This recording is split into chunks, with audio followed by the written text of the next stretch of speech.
I'd like to welcome y'all to Secrets from the South. I'm your friend Scotty Ray, along with my co-host Terry. Now, you'll quickly catch on that we don't sound like the man on the 6 o'clock news. We talk a little slower, and we've got a southern drawl. But nonetheless, we've got a great podcast lined up just for you.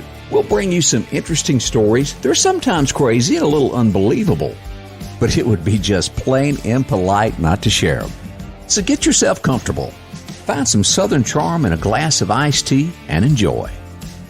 It's hard to believe that another week has come and gone, but it has, and we're back for another episode of Secrets from the South. Along about this past Tuesday, me and Sophie, my favorite dog, rode to the bank. Well, Sophie's gotten real comfortable about going. She looks forward to it. Lisa, who I graduated with, always gives her a treat, and, well, she also fills out my deposit, so it's always a great thing. But as I was sitting there is so much that you can see at the bank. So many things going on, so many transactions. So I hope you'll enjoy this week's episode titled, The Deposit. Terry, as we begin today's show, I have to ask, have you ever read through the Darwin Awards? Yes, I have. Okay, and for those who don't know, Darwin Awards are awarded to those folks that, well, do the ultimate stupid thing each year. And they go through and pick out the stupidest people and award them first, second, and third place prize. I don't know how no, we got some smart people, very, very intelligent people. True. That come up with all kinds of cures and the latest and greatest in technology. And we've kind of touched on the fact that we have some smart individuals that make up the world that we live in, and we're fortunate to have them. But you are absolutely right. On the flip side, we got equally as many, probably even more, that you wonder, did they just crawl out from under a rock? And it's not everybody that uses that old term that you think of, hold my beer. Sometimes it can be the unexpected Dumbo. In this case, and what we're going to talk about here, these are some legitimate things that happened in their banking account. It's their actions afterward that you have to call into question. You know, at the end of the day, if it ain't yours, it ain't yours. But I think that they're under the impression, falsely under the impression, that if I had, and we'll talk about a couple of examples, but if I only have $22 in my checking account. Correct. And most people have a general idea of what they have in their checking account, you know, and if they Except tend to husband. A husband has no clue what's there.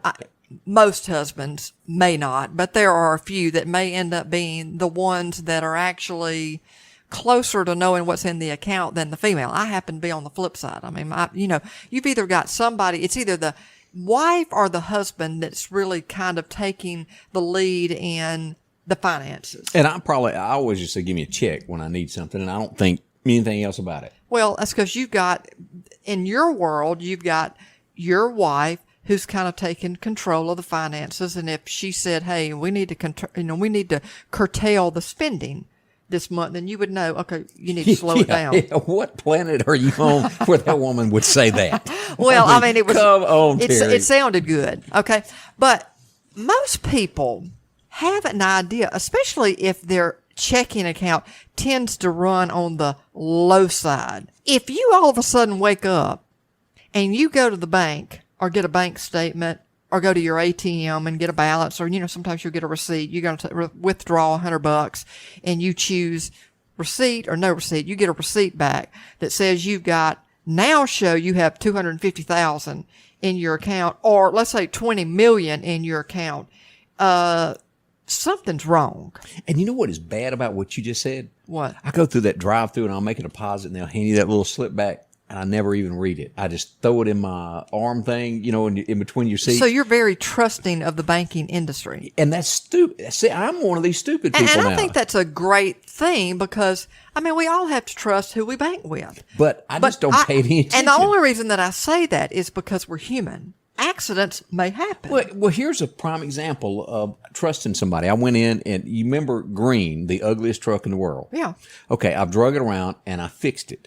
It's running now, so I decided. I just parked behind Green. Did you? Yeah, I did. And so I decided, well, if I fix Green, I hope got to the brake drive works on it.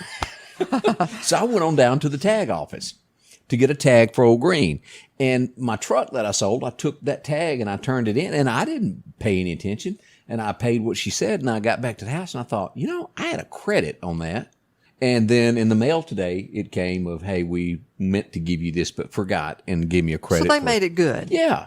But I'm just saying, I sometimes don't stop and read. Well, I think that's because we get in a hurry and we're just trusting by nature. And that'd be me. And then sooner or later, somebody's going to make a mistake. And in these examples that we're going to go over, they've made some tremendous mistakes. And that's the thing.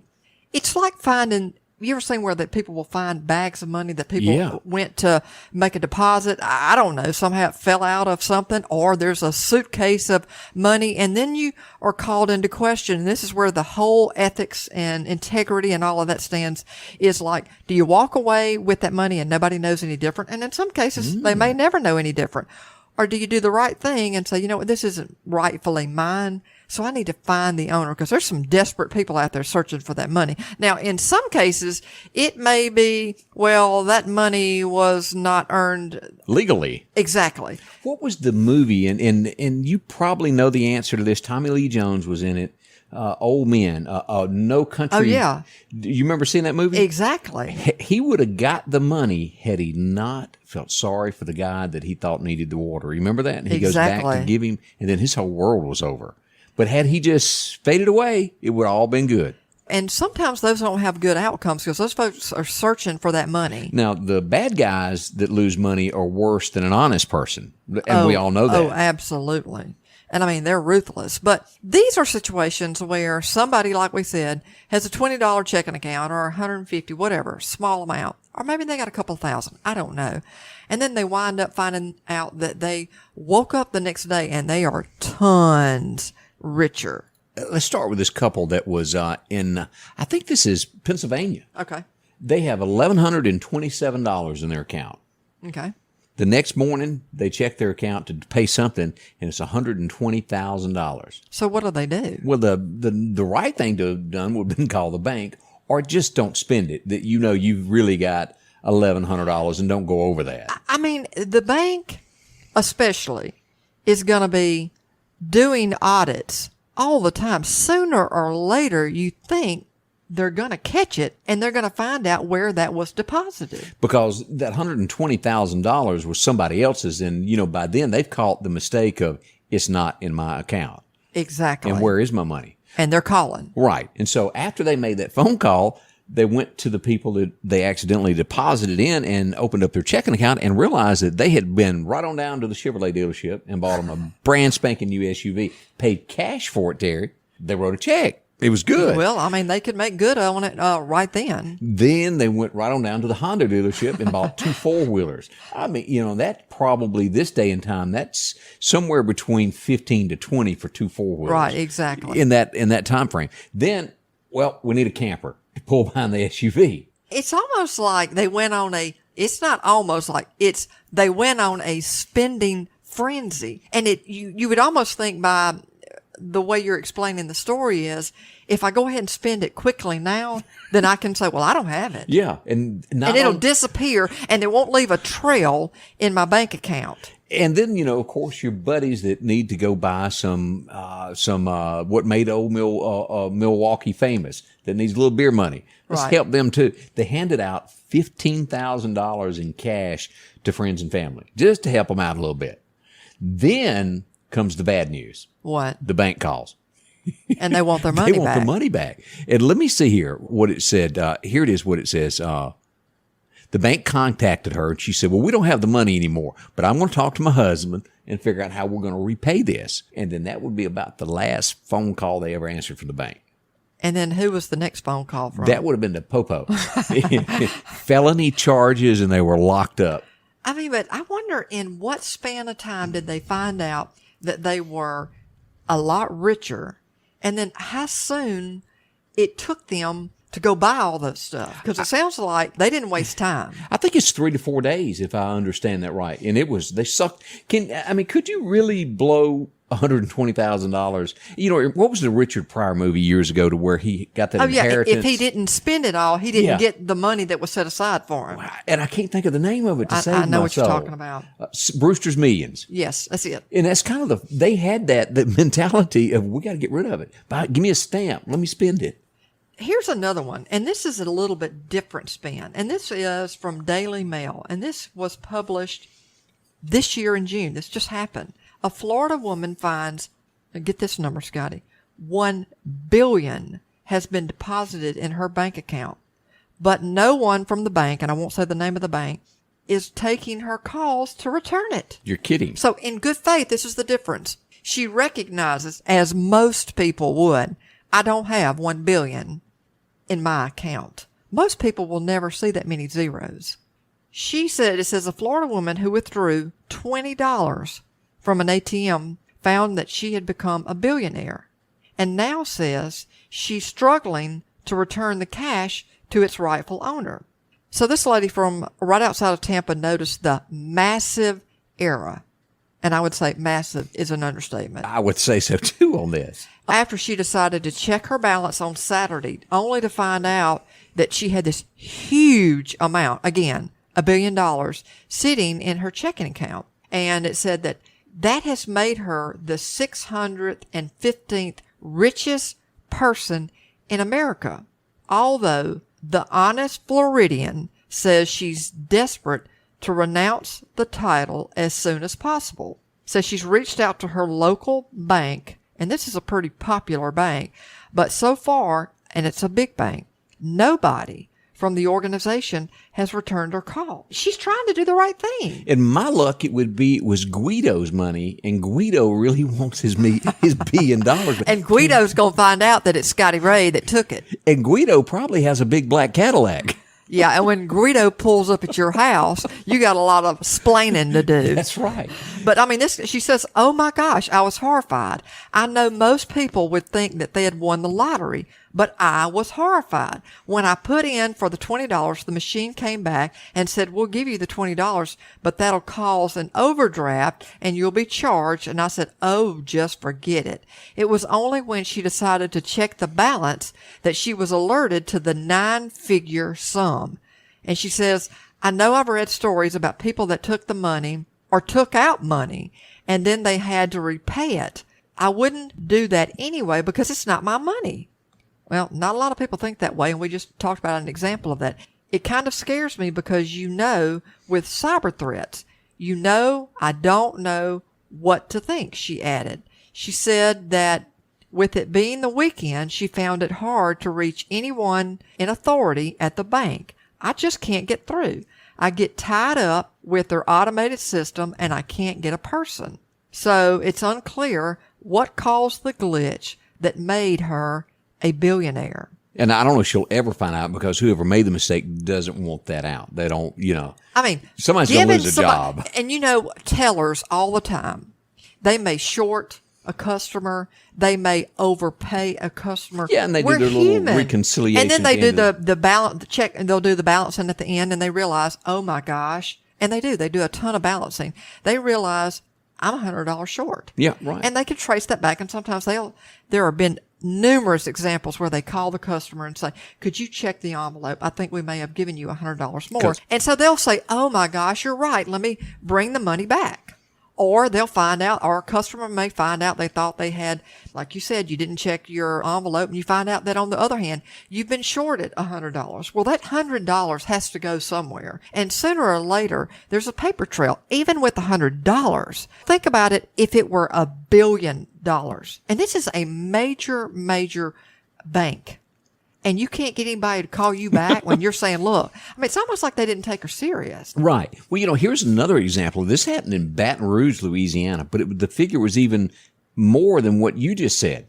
You wake up one day and you check your balance and you're a 50 billionaire. 50 billion. How do you word that? I don't even know how to say that word. You're a billionaire. I guess. 50 times. Yeah, exactly. And so they call the bank And they said, look, something's wrong here. But they done the American thing. They started doing screenshots of the money in their bank account and posted it all over social media, and I think I would too. But the bank account was placed on hold immediately, and it took, I think, 3 days to get it all straightened out. But for 3 days, and they were honest about it. The guy said, there's no way I would have spent it. But he goes, it felt good to brag and show my phone balance. I mean, I think anybody would be tempted if they made that kind of error and you found your balance on your bank account in the billions. Why would you not at least get a good laugh over it? The difference is they're getting a good laugh over it. The lady outside of Tampa in Florida is trying to make good and contacting folks. And like she said, she's getting an automated service. But there are other people out there that are not so truthful or not so honest. Let's just go down the road a few miles from Baton Rouge. Let's go to New Orleans. Okay. What do you think is going to go on in New Orleans? Well, there's a lot of Mardi Gras, a lot of French Quarter, a lot of things that you can spend money on. And this one is even probably worse because this lady kind of worked for the law enforcement. She worked at a correctional facility as a detention officer, I guess we call that. Okay. She had $1.2 million deposited in her bank account. The bank discovers it before she does, and they said, we need you to return the money. And she goes, no, I ain't giving it back. And she had already started spending it. And she's been arrested. Now, again, she was a cop almost, but she's been arrested for taking the money and spending it on what she wanted to. Why do people, it's almost like they think if I can spend it in a hurry, they won't know anything about it. I know. And they'll look at my account and say, well, it couldn't have been them. She doesn't have any more. She doesn't have any money in that. We're looking for 1.2 million. We're looking for 1 billion. It can't be them. They don't have that kind of money in their account because they've spent it all. I mean, that's just kind of foolish thinking. And I know what you were thinking of when I said the bank called her and said, give it back. She was smart enough to move it to another bank in another account quickly before that bank caught it and put it in another bank to where they couldn't get it back. Well, that tells you right there. It's dishonest. It is dishonest. If she left it in there and, like I said, and didn't spend it, that's one thing. I mean, the refusal of paying it back. I mean, how does she honestly think that that's all of a sudden she's the rightful owner of that? I know. Oh, and I made a mistake I need to correct. She was the dispatch, 911 dispatch girl. And I'm sure that y'all have seen this story in the headlines. But I can't fathom doing that. Well, apparently she could. It didn't bother her a bit. No. And let's go ahead and talk about this because most people, you have never had this problem ever in your life. I have not. No, I haven't. I don't even, and it sounds like to me, if I were the lady in Florida, I wouldn't want that kind of problem. Right. I'd be worried sick. I'm like you. There's so much, I say that, this sounds terrible, but deceit and deception and unlawfulness, people that have gotten money through ill-gotten gains. Is that really? Right. And so I would be afraid. I'm like you. I'd be afraid that I'd be looking out my window late at night and I'd go, why is that car sitting out there? They've been out there for a long period of time. And then all of a sudden it would be somebody in a gang, somebody in the mafia, somebody like that has found out at no fault of my own. Right. That I'm sitting there with this money and they're coming to get something. Yeah. Whether that's me, the money, both, or whatever, but they want it back. It's all in the movies, and that's a plot of a movie there. And them guys really mean it. This is like real life. I mean, well, you've seen all the stuff that happens with criminals, and they're a different breed. I mean, you think that they're not going to make an example of you for taking the money, even though the money innocently got put in your account. I would want it gone quick. With people like that, it doesn't matter whether it's $1,000, $5,000, or $1 million. To them, they have to make an example so others will not do it to them. That's the way that criminal world works. Yeah, I want nothing to do with it. And you'd be explaining the whole time, I didn't put it in my account. Right. But they don't care. I mean, as they're coming in with the bat. That's correct. Or the gun, it's not going to be a good outcome for you. And I would be, I don't know. I wouldn't want to be put in that position. No, me neither. But as we look at this, and this is just an FYI, if somebody does, because you would almost think, well, it's in my account, it's mine. If you've never read laws or anything, but that's not the way it works. It is still the bank's. You cannot touch it. Well, and you will go to jail. It's an error. It's somebody else's money. It sure isn't yours. Now, what do you do if you find the money in there? What's the first thing you should do, Terry? I think call the bank. That'd be your first option. That's what you ought to do. And I would be calling in a hurry. Like the lady, again, in Florida is trying to do. But somebody's got to be on the receiving end that's going to pick up and say, I understand what you're calling about. I take this seriously, and we're on it. I mean, she can't at this point get anybody, and I'm sure this article came out a couple of days ago. I'm sure, hopefully by now, somebody from that major bank has returned her phone call and understands the severity of the situation. As you look at the headline, it says, what happens if you use the money that wasn't yours? Simple. You go to jail. They're going to press charges. And why people think that they're going to get away with this? I know. Well, who is responsible for replacing the money that was deposited in the wrong account? If it's in your account, you are. If you spend it, you're held accountable for replacing what you spent. Nobody else. Again, I think it's just temptation gets the best of people. But I mean, those people went on a shopping spree. They bought everything they needed. Now, you really answered this a moment ago. It says, well, could this slide under the radar? No, as you said, even down to probably a quarter at a bank, because it all has to balance. They'll it does. Catch it eventually. At the end of the day, they have to balance. And they have to report, even if it's 5 cents. Mm-hmm. They have to report it. Immediately let the financial institution know that you're dealing with. Let them know what has happened. Here's the example here. Moving the money into another account is not a good idea. No. You can think about it. And it didn't work out good for the lady that did that either, did it? She is, I know you said that we thought initially that she might have worked at a correction facility, but we went back and corrected that and said she was a 911 dispatcher. Right. Now she is an inmate. Correct. In a correction facility. And that's not good. No. Not good at all. While it's common, it's not ordinary. It does happen occasionally, this, as you pointed out. As you go down this list, what can you do to protect money from being deposited into the wrong account? Well, the bank's going to catch it. Make sure that your number's on the back of your account when you sign your check. It's clearly, if you slur numbers, I used to work in a thing when people would write down their banking information for their job to have their check direct deposited. And sometimes those numbers are not clear. So make sure you write your numbers as clear as possible. Some of our penmanship is terrible, but it says that tellers are supposed to verify the name on the account before proceeding with the transaction. Anything like that. I mean, that almost makes you wonder. That's a transaction where it got moved to that account. I can't imagine being a teller responsible for that kind of money, moving it to another account. That was a slip up. But what was that transaction supposed to be originally? There was an instance where there was a company, it was a huge makeup company, and I can't remember which one it was, that was transferring money to pay off a portion of a loan. Well, they accidentally moved the entire amount and dropped it in there and realized, oh, whoops, I didn't mean to do that. And the financial institution said, nope, you owed us the whole thing. You paid it off. Too bad. And they went to court and the bank won. Well, I could see how. It was paid in full. It goes back to that same old thing, Scotty. If it's too good to be true, it probably is. Now, let me ask you this. You open up your sock drawer. Mm-hmm. And that's probably not a good example because you probably think, well, that's probably my money to begin with. Let's say you see $200 or $300. But let's say you bought a vehicle. You've had it for a couple of years. All of a sudden, like you're doing on Green. Yeah. That's an antique truck. It is. That's had many miles on it. I don't know how many owners that it has. But, how old is the truck? Ooh, it's an 81 model. So I'd have to sit down and do the arithmetic. You got 20, you're 40-something there. Yeah. So let's say that. And I know you've been doing a lot of tinkering on it. Let's say you're tinkering on that truck and you remove the floorboard or something like that and you find, let's say, $2,500. Yeah. And you think I'm going to tell Angie?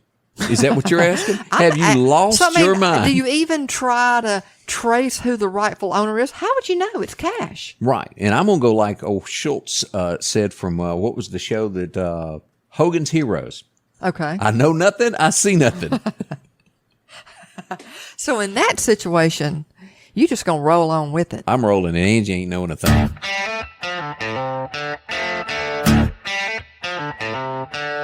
What I've learned through the years, it's one thing to hide that $60 that you won in the poker game on Wednesday night and not tell your wife about it. But if it goes through your bank account, Uncle Sam knows about it. There's no way to hide it. There's no way you can get around it. He's going to get his due. So if something accidentally appears there, and it's not yours, remember, they're coming for it. It's okay to think about it, but don't touch it. We hope you enjoyed our podcast and will continue to listen more. We promise to provide stories that intrigue you, provide a little humor, reflect our heritage and culture, whether it's strange and alarming. Please leave us a review and let us know how we're doing. Let us know whether you liked or disliked. Do you have a story to share? If so, we'd like to hear from you. Please email us at comments@secretsfromthesouth.com and provide a brief description of your story along with contact information, and we'll be in touch. Well, it looks like we've reached the end of another episode, and it's time to dim the lights and close the microphones for the day. Until another download, I'm Scotty Ray, and speaking for Terry, if the chickens don't break the coop, and the good Lord's willing, we'll be back next week.